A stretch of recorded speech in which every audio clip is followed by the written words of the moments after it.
Warwick Castle, less than 100 miles from London, in the middle of England, has been called the finest medieval castle in Britain. 1,000 years of history lie within its walls. Warwick Castle, for its unrivaled splendor, its magnificent interiors, and medieval reenactments, is number 2 in Britain's top 10 castles and palaces.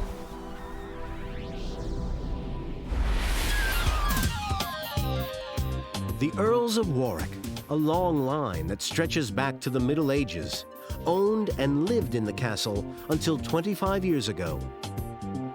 The rooms here have a palatial feel to them and have been preserved much as they were when Warwick Castle was buzzing with aristocratic excess. The mannequins of Warwick tell the story. 100 years ago, Frances, Countess of Warwick, was the great society hostess of the time. She was known to all as Daisy. Daisy threw lavish weekend parties for royalty and high society. The young Winston Churchill came.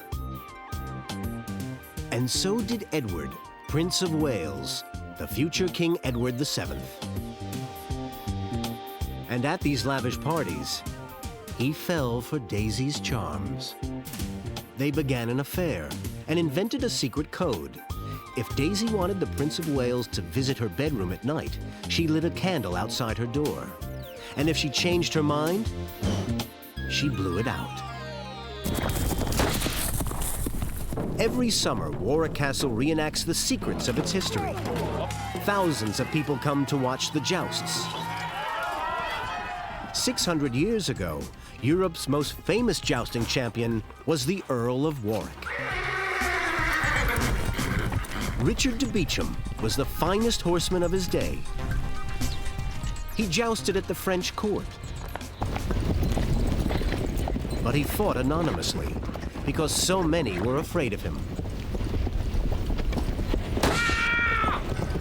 He defeated all the French knights, but nobody knew who he was. The French said de Beauchamp was strapped to his saddle so that he could never fall from his horse. But when they checked, they found him innocent. And to prove a point, de Beauchamp defeated the French champion in front of the king and his entire court. The bloodiest battle in English history was fought by Richard Neville, Earl of Warwick. At the Battle of Towton Moor, 30,000 men were killed, many of them fighting hand to hand, man to man. What you really need is the short sword, where you can get in, you can hack tight, bring the weapon up into the groin. To protect your left hand, a buckler shield. But you can turn this into a weapon. Now you have a spike, where you can literally punch away with a falchion, jab away with the spike. If you have a man coming in one direction, you can slash into him and then stab back at the other. But if you want to go deeper, you take one of these with you. Now you're fully armed up, ready for close quarter combat. You don't have to jab at all. You can slash, punch, hook under a man's chin and tear his lower jaw out. You kill or be killed. Now, let's recap on our countdown of Britain's top 10 castles and palaces. Number 10 was Windsor Castle. Number 9, Hampton Court Palace. Number 8, Edinburgh Castle. And number 7, St. Michael's Mount. Number 6, Stirling Castle. 5, Carnarvon. And 4, Leeds. Tintagel Castle was our number 3. Warwick, number 2. And to complete our countdown, the most famous castle in the world. The Tower of London has dominated the city for almost 1,000 years. It has been home to kings, queens, and the crown jewels. Every year, over 2 million visitors come to hear its tales of bravery, murder, and intrigue. The Tower, with its jewels, its arms and armor, its bloody past, and its ghosts, is #1 in our countdown of Britain's top 10 castles and palaces. The yeoman warders, known as Beefeaters, run the Tower and tell its grisly stories in their unique style. The Tower of London. Way back in time. Torture treasure. The ditch. For the stinking moat. This was where the original torture chamber and dungeon was. Here, many instruments of torture would be used on many small boys from America. As well as torture, the Tower's bloody past involves murder and execution. You are now all stood in front of the most infamous gate in the world, Traitor's Gate. Traitor's Gate was the entrance from the River Thames, through which prisoners would be brought to the Tower for execution. Among them, 3 queens of England have been met here, where you all now stand, and taken to their place of execution.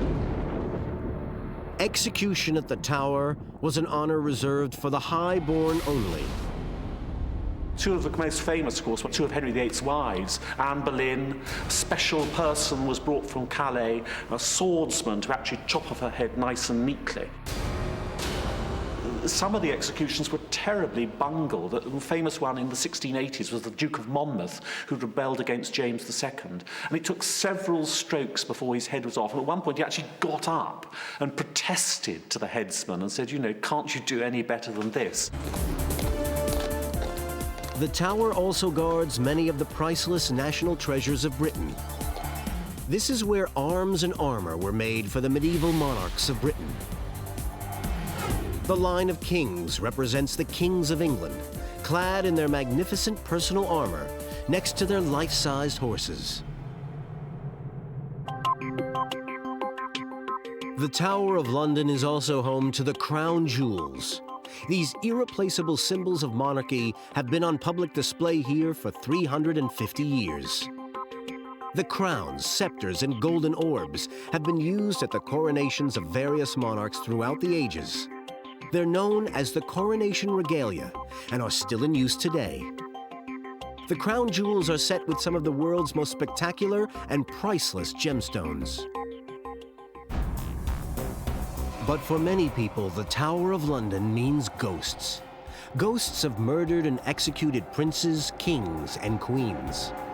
Henry VIII's second wife, Anne Boleyn, is buried here, and her headless body is said to roam its corridors. And lots of people have seen and think they've seen ghosts in the Tower. There is a sort of feeling about it all, and particularly on a sort of dark, misty evening, I think you can sense them there. I wouldn't like to have to spend a night in the famous chapel in the White Tower. I think there would be ghosts there. I'd feel sort of a sense of atmosphere, and I think I'd like to hurry out. The Tower of London, #1 in Britain's top 10 castles and palaces. The 10 castles and palaces you have just explored contain the history of Britain within their walls. Some are grand and opulent. Others are creepy and renowned for murder, executions, and ghosts.